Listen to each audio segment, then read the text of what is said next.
Okay, so um, it will be to continue if it cuts off again. Okay, so don't worry about that. Anyways,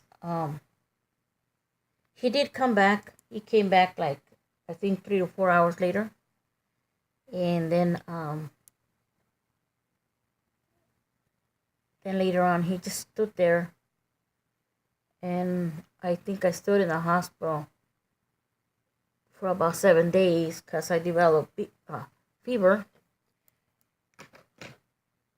and went home to my mom's house again, and things didn't go well anymore.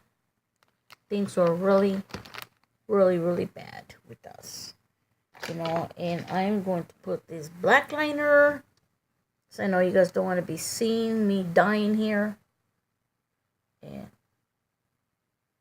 the eyeliner always brings the eyes out, you know.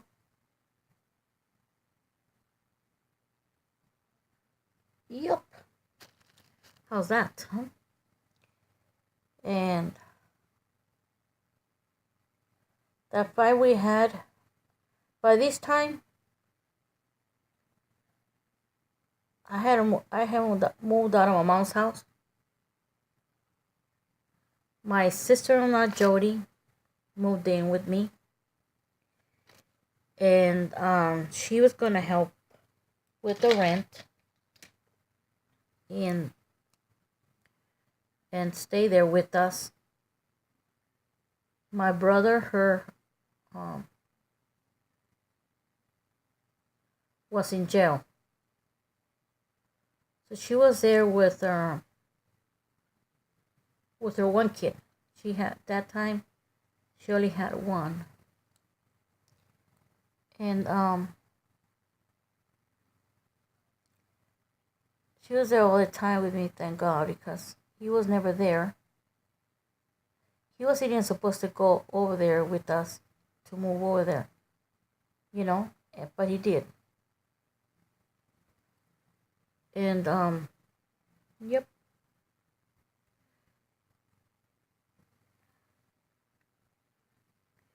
I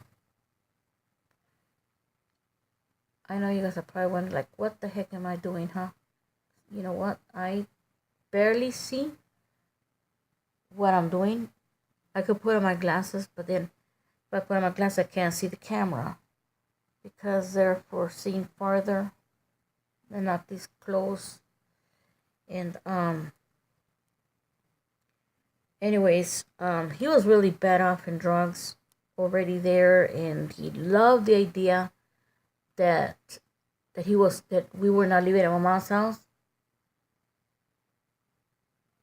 because nobody had to see him how bad he was anymore. And I was happy that I had my own place, own kitchen, all that stuff, and had my kids. My kids had a yard. I had my little boy. My little boy was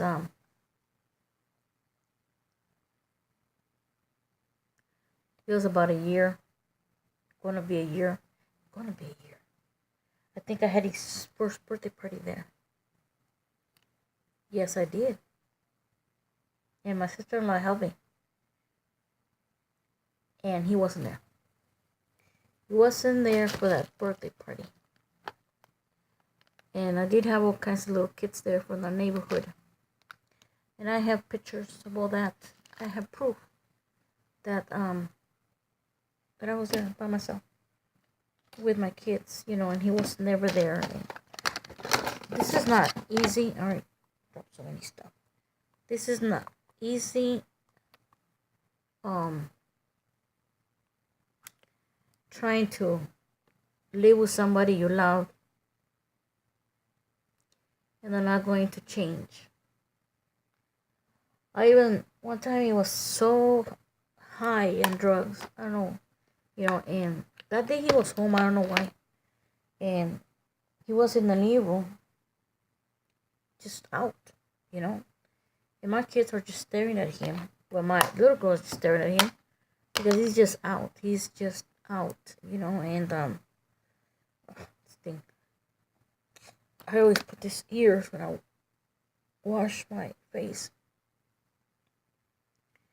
And so he kind of opened up his eyes, and I told him, well, don't you feel bad?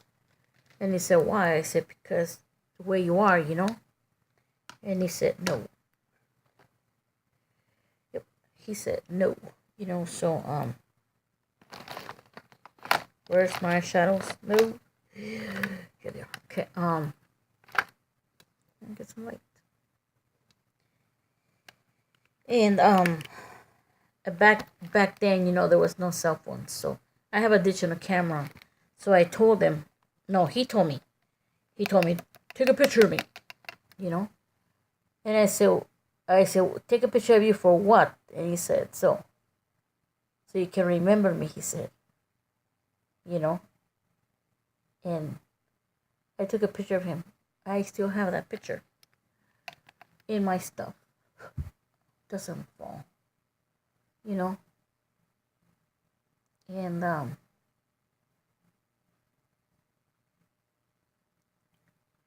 I took a picture of him, showed it to him. He liked it. And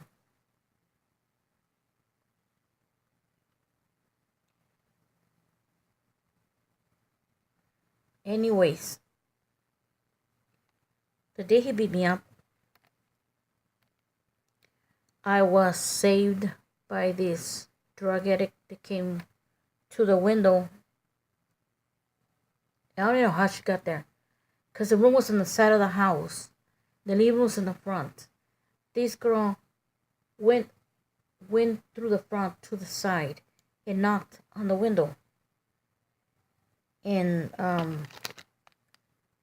he had me on the floor. And this was, the windows were high because the house was on a, maybe, let me see, 3 foot? 3 foot? Yeah, around there, I guess, 2-3 feet. On concrete, higher, so the windows were higher. And this girl, when she knocked on the door, when she knocked on the window, she could barely reach the window. So she couldn't see in.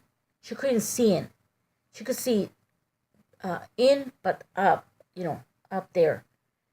So she tapped, tap, tap, tap, tap. And this is 1 o'clock in the morning, if I'm not mistaken. 1 o'clock in the morning. And he has me on the floor. Okay, every chance I got, I was trying to get out. But he locked the door on top of that. Every time that I would try to open it, I'm not making any sense here. He would slam the door, So he was I'm only 4'9". He was 5'6", 5'7", I think. And I'm not saying that he's strong, but you can't compare a woman's strength to a man. And all this time I'm believing that it's no big deal. It's a small fight, We're just getting our freaking anger out. I mean, this is how bad I love this man. This is how bad I love this man, that I was not accepting him beating the holy crap out of me. Was not. And what? And anyways, he finally went to the window to see her, and as he went that way, I was right here on the floor. The door was right behind me, like right on top of my head. I was on the floor. So when he goes that way, I went towards the door and grabbed it and went out the door, into the hallway, and then into the living room, out the front door, and then opened the gate, not the big gate, the small gate. Opened the gate, and that day, I had a Volkswagen. That day, I parked my Volkswagen on top of the sidewalk, and there was a tree, like almost on the side of the edge of the sidewalk. So I parked right behind it, on this side, towards the house. And I said, because I see if there's any car that would, I said, no, forget that, all that. I said, I parked there thinking that no car could hit my car because there was a tree there. So that's why I put it there. But anyways, I get off, unlock the car, and I get in it, and I turned it on, and couldn't. So I went with this end. I just seen my hand was hurting, and didn't feel right. And so when I was gonna shove the gears, the stick shift, I couldn't. And I'm not thinking. Okay, so I just put reverse and then go forward, and I get off through the other driveway of the neighbor. So I get off, and I turn around, and I'm driving. I wasn't gonna drive to the police station because I said, he had just got out 7 days ago, and he said that if he was gonna go to jail, he's gonna go for something worth this time or whatever, And so what I did is that this is not the right. So what I did is I went the other way because I went the other way because I didn't want to go to the police station. I just wanted to scare him, And on top of it, he just got out 7 days ago. So what are they gonna do again? Put him in there another 7 days, and he's gonna come out and beat the holy crap out of me again. So I said, I'm just gonna go this way and scare him. Hey, Billa.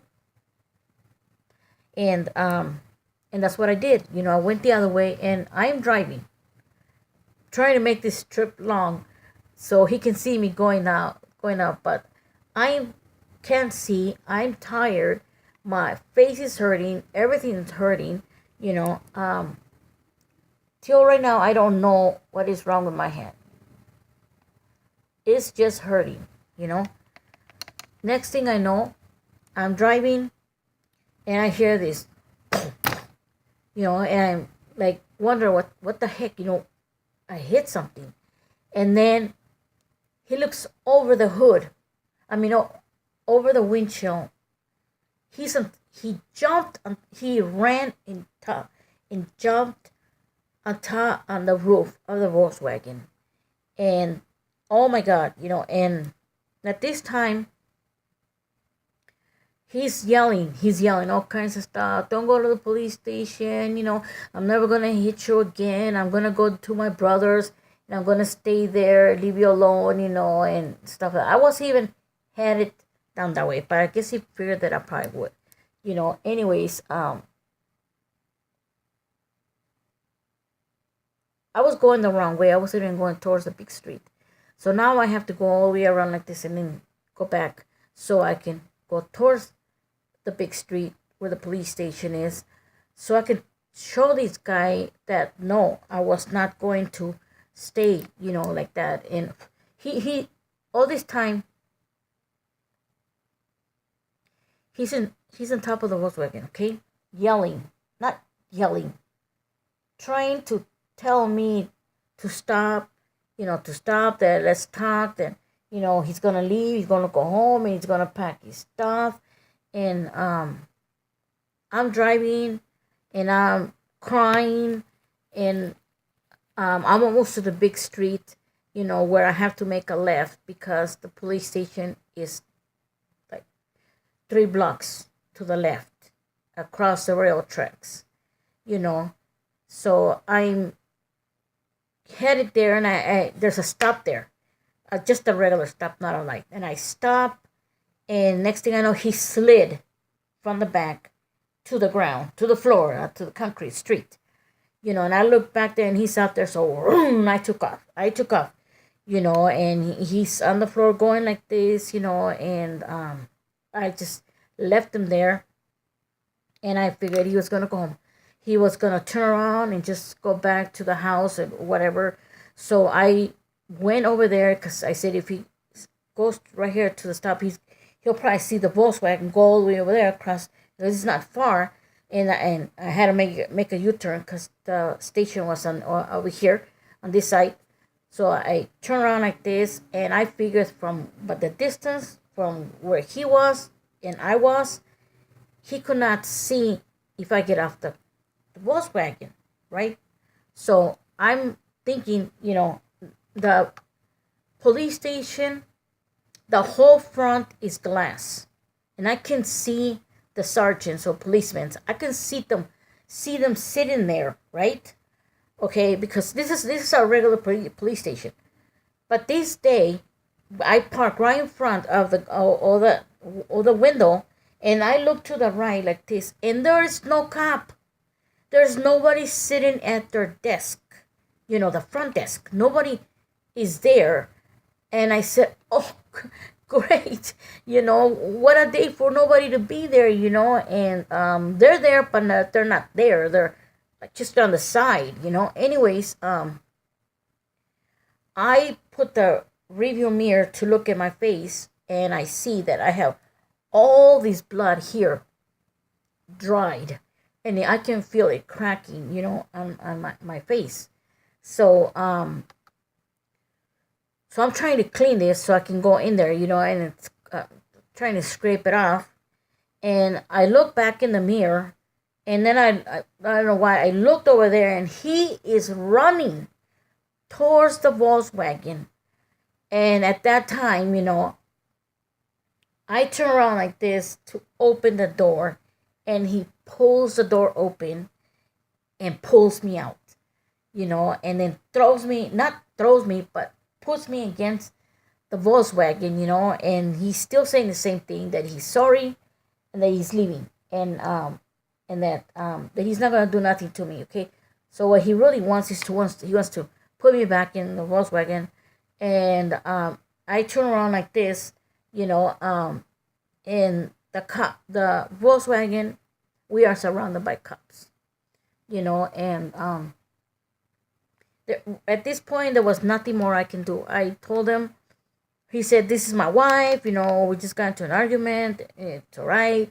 And he said, "No, it's not all right." I said, "We can see she's bleeding," and they said, "You're under arrest." They threw him on there, and they handcuffed him. And I told him, "Don't take him, leave him alone." He was here already, just the other time, and you guys just let him go and didn't even tell me nothing. And this is why this happened, because you guys didn't tell me nothing. So they said it didn't matter. It didn't matter what I say anymore. That he was gonna be arrested, and that every time that he laid a hand on me, it was gonna get worse. If he came back out and did the same thing, right? So so they said he's gonna be in there for a longer time, right now. So I'm all freaking beat up. My head is hurting so bad. I'm not even thinking anymore. And they tell me I have to go inside the police station. And by this time, my head is pounding badly. I can't even hear them talking to me, and I'm freaking out because I left my kids at home. The only thing I want is just forget about everything, take some Tylenol, and go to my kids. Okay, I did not look at my face because outside, with the light was always shining right here where I had the blood. Well, they snapped all kinds of pictures of me, and then they said that I had to stay there, that the ambulance was gonna come get me because I probably have a fractured scalp or something, or my bones broken or something, all kinds of stuff. And I said I couldn't. I had to go home to my kids, that they were there by themselves. When we were going down the street, and he jumped on the Volkswagen. He's yelling, loud. So this is 2, 3 o'clock in the morning. I mean, yeah, around that time. So what happens is that my sister-in-law, she stood with the kids because she seen that he left too. Hold on. So where was I? I had to run because the dog was barking. Anyways, they took him into the back, and now he's in the back, somewhere down the hall, and he's yelling all the way from over there. Still yelling the same thing, that he was gonna leave to Bakersfield to go to his brother's house, stay over there. I'm feeling bad. I mean, I freaking love this man, So I just want him out of there, and they're not gonna let him go now, right? So I went home. They let me go home. I didn't have to go to the hospital because I had my kids at home, So so I went home, and the second day, I woke up with a big old hand like this and a pounding headache, and I had I didn't have nothing. I didn't have no money. I didn't have no Medicare. I didn't have nothing. So I couldn't go to the hospital just because, And so anyways, 3 days later, I'm hurting really bad. Can't even keep my eyes open because my head hurts so bad. And at that time, my neighbor, he had to go to the hospital. I don't remember why. He had a fractured leg because he had a motorcycle. So you don't know what I'm talking about. And so he said that I should go with them.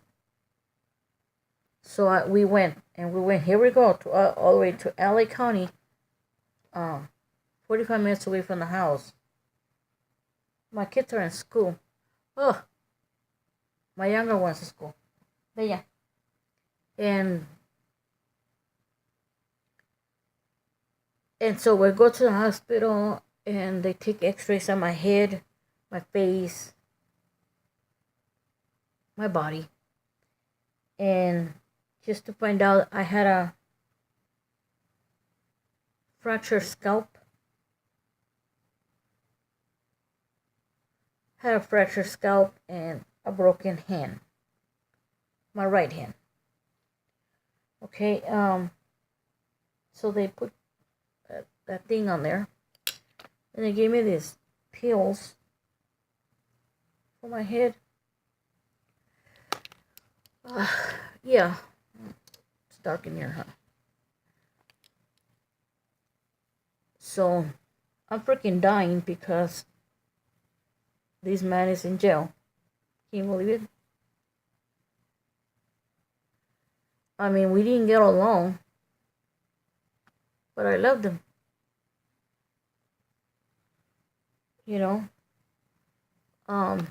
We had, before he even did drugs, we used to go like every 6 months to Bakersfield to his brothers, and and go spend a weekend over there with them. Like every 6 months, we used to drive 5 hours to go see his brother and just go spend a good time with family. I had my little girl, and she used to sit in the back, and oh my God, she talked. till she fell asleep. That I when I get there with my cousins and I want to go here to eat, and Daddy, I want you to take me here and let's go have some ice cream. And oh my God, talk. We're like, is she ever gonna stop? And one time he told her that we were going to get old.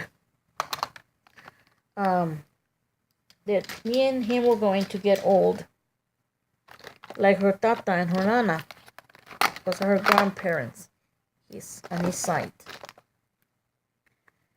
And he asked her, "Do you want to see us get old like that, like tata and nana, like tata and papa, tata and nana?" And she said, "Yeah." So can you see myself? So I don't forget that, because that meant a lot to me,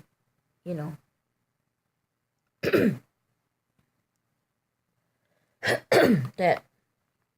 Can I bring my soda in here? No. Yes, no. So after that, he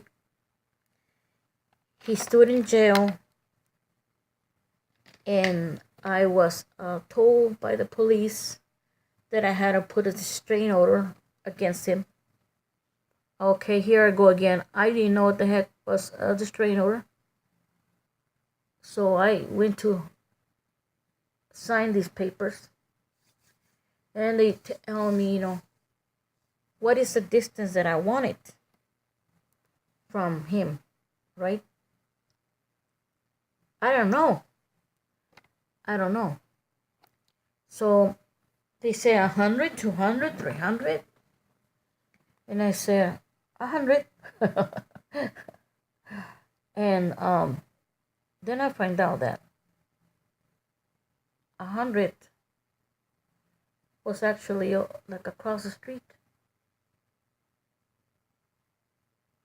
Yeah, across the street. So now, after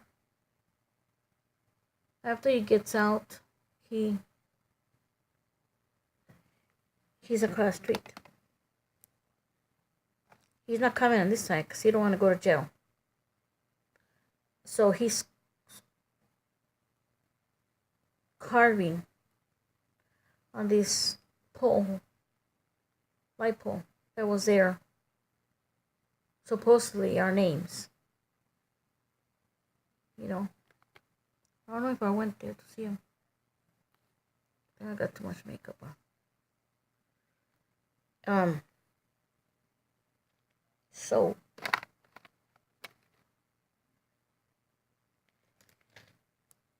he's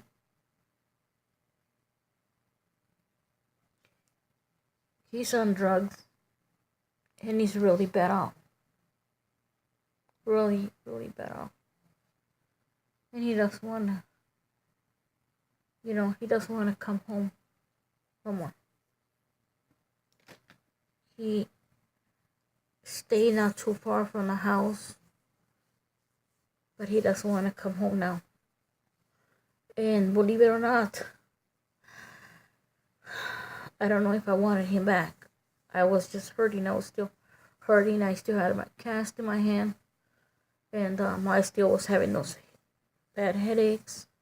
I was so hurt that he hurt me the way he hurt me, because I actually want to believe that I wasn't being hurt. That it was just like, I don't know, things couples do, And I was in the wrong, but then I started realizing how bad I love my kids. And I started thinking that I need to be there for them because he's not here. And that day he beat me up. My daughter was on the bed holding my son. And till right now, to this date, I don't know if she knows. I I don't know if she remembers any of it. Did she was she watching? I mean, looking at us? Did she see him hurting me? I don't know. All I know is that she loved her daddy. And my son was just a year, so he doesn't remember that. He was just a baby in diapers. And she was 7. So I know she grew up with a lot of anger towards me for leaving her daddy. I do remember telling her that how much did she love me, and she said she loved me. So I told her, well, I said, if I could have your daddy come back, because I know she wanted her dad. And I said, but this is what you're going to be seeing all the time. You're going to see me like this, And I told her that's what she wanted. And there was one time that I had to go to the police station to sign some papers, and they hand me the folder or with a bunch of papers. And anyways, there was some pictures in there that I didn't recognize, because I had no idea this is how bad I looked. Because when I went home and I slept on so much makeup that I didn't want nobody to see me. So I was wearing these big old glasses, and these are the glasses that I was wearing. And you got to know that I'm 25 years old here, okay? Let me get this out of the way so I can see if you guys can see this. I don't know if you guys can see this. Okay, see those big old glasses? I don't know if you can see. I'm bruised around my mouth. Badly. Okay. This one here, my sister-in-law took it, me looking in the mirror. Okay, let me see. I'm 25 years old. I'm not wearing the glasses here. And this is with makeup. I wasn't a professional. I didn't know the makeup. I didn't know how to cover them. These have been in my wallet all the time because my sister-in-law took this one. So if he came to the house for me to show him this and tell him this is what you did to me, and that's why she took them. And I had them in the suitcase where I had on my album, but one time my little boy, he was a little more. So anyways, they have suffered tremendously without their father, and he is in the book in going through the pictures, and these are my mom's house. And so we're going to the picture because we're going to bring some of the stuff over here because we moved to Las Vegas years later, right? So he found these pictures, and he looked at me and he said, "What is this?" And he goes, "Is this what my dad did?" And I yeah, let me have this. And I took them, and never again did I put them back. Album nowhere in the house, and they're just behind my wallet. And why? I don't know why. But I just wanted to show you that, just because I want you guys to see that I was 25 years old here. And the year right here, I think it says 87. Yeah. And the other day, going through my stuff, trying to shred a bunch of papers that have addresses and social securities, I found the strain order that I have, because they always give you a copy. And at that time, I didn't write didn't know how to spell very well. So I got my sister-in-law's mother to do it for me, and she even signed it as a witness. And right there I'm saying that I was the reason I didn't go back with him, and I was scared. I was scared that my daughter one day would get into the fight, and he would slap her or throw her across the room, and he would kill her because she was little, and I also had to pay the consequences, not having him anymore, in my life, as a father, as partner, whatever, because he wasn't my husband. I mean, here we go. We're going on 12, 13 years, and I mean, he was already on drugs for about 4 or 5 years, I think, and he was never home no more, but I just need to get out there, and I do want to tell you another thing about domestic violence. you know um this is something you never think that's going to happen to you, but things can turn horribly. you know you're going to suffer, but guess what? Your kids suffer worse than you, and I had to pay that. And till right now, at my age, I'm still paying for it because I don't have my daughter on my side. I never see my daughter unless there's a birthday party, Thanksgiving, or something to celebrate, like Christmas or something. And I know it's all because of that, because she feels um the distance, what I did to break her heart, take her dad away. But I couldn't stay with him. I could not stay with him. I was afraid he would hurt her. And I also have my little boy. I don't know why I'm crying. I really don't know why I'm crying anymore. You know, he doesn't hurt me no more that he is not in my life no more. Okay, so this is gonna continue because you know what? After this, you're gonna want to hear this one. After he leaves and does his life. Well, I do too. But what happens years and years and years and years and years after? But all those years, I'm still paying for leaving him. You know, and that's some of the stuff that we have to live with. Our children hurting and hating us for breaking their family apart, their heart. It's not till they get older or if they ever go through something like that that they will understand. And my daughter has never been in this situation, and I don't know if maybe that's why I feel that distance. Because of me, she don't have her daddy.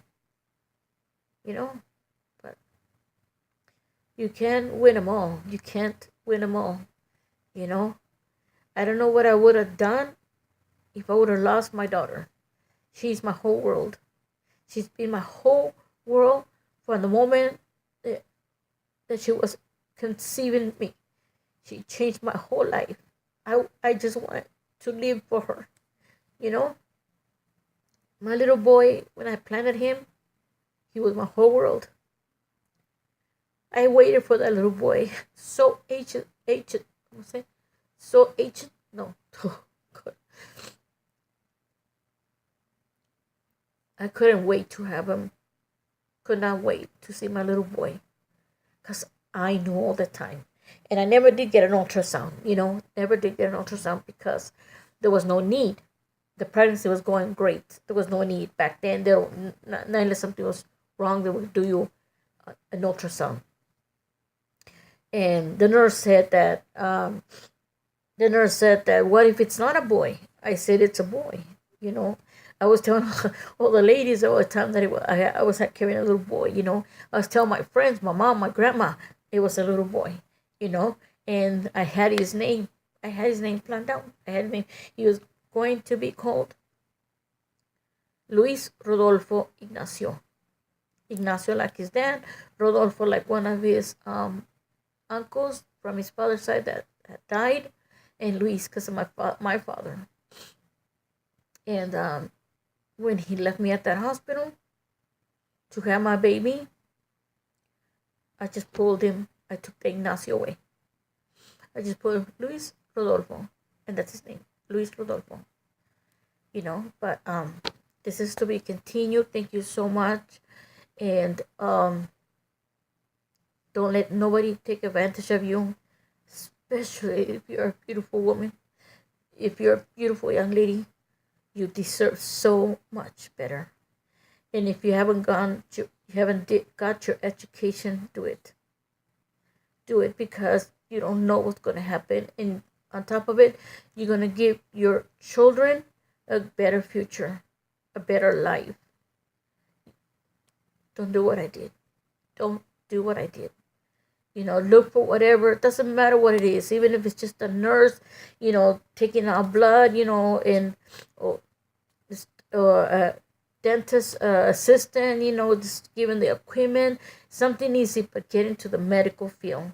Get into the medical field. In the medical field, you're always going to have a job. There's always going to be open. Always. My daughter's in the medical field. Thank you so much, God. Thank you. And you know what? She did it on her own. She did it on her own. God's on my side. Thank you so much, you guys. I'm going to let you go. I'm going on 41 minutes. I don't want this video cutting. And I'm going to continue this in the next video. So you guys stay blessed. Stay safe. Listen to God.